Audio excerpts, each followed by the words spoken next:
So last episode, working on the Bondo Bandit, we took the heads off and we were trying to find the leak or the damage that were causing milky/milkshake engine oil. In today's episode, we take it even further and pull the 318 out the Bondo Bandit. You know you're the mastermind.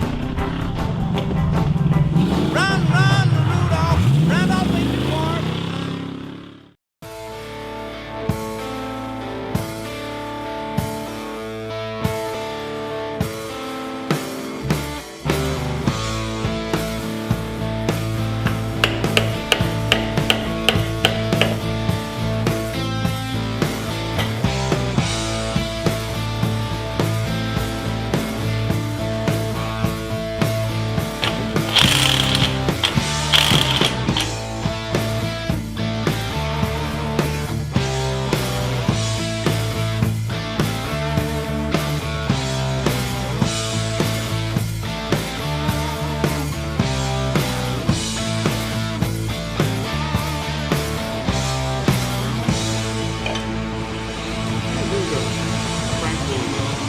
There we go, got the pulley off, and now we just need the timing chain cover. Well, that just happened. I pulled one bolt out of the timing chain cover and it is just pissing water out now.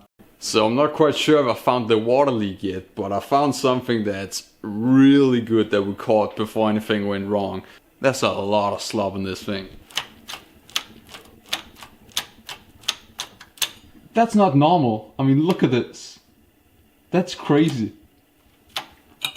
Honestly, just like 1 millimeter more or something, and then I could remove the chain off the bottom gear or whatever. That's just crazy. That's so insane. Yeah, nothing else to it. Let's just move on.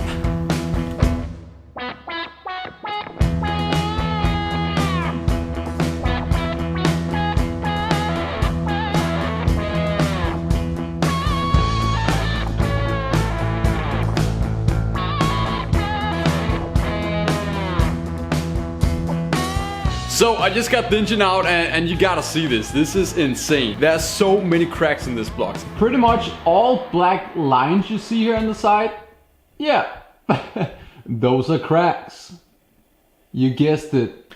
You could almost say a fella took care of this engine. Nope.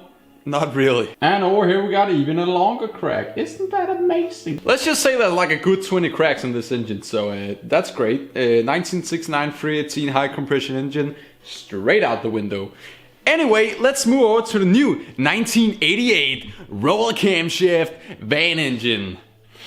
Yeah, it doesn't sound cool any way you say it. So be sure to join me in the next episode where we travel to Sweden to pick up a new engine for the Bondo Bandit. We found an engine at a pretty interesting place and it's actually a really solid good engine. While speaking, the car is actually drivable and driving on the street and stuff, and it runs pretty damn good, so stay tuned for the next episode.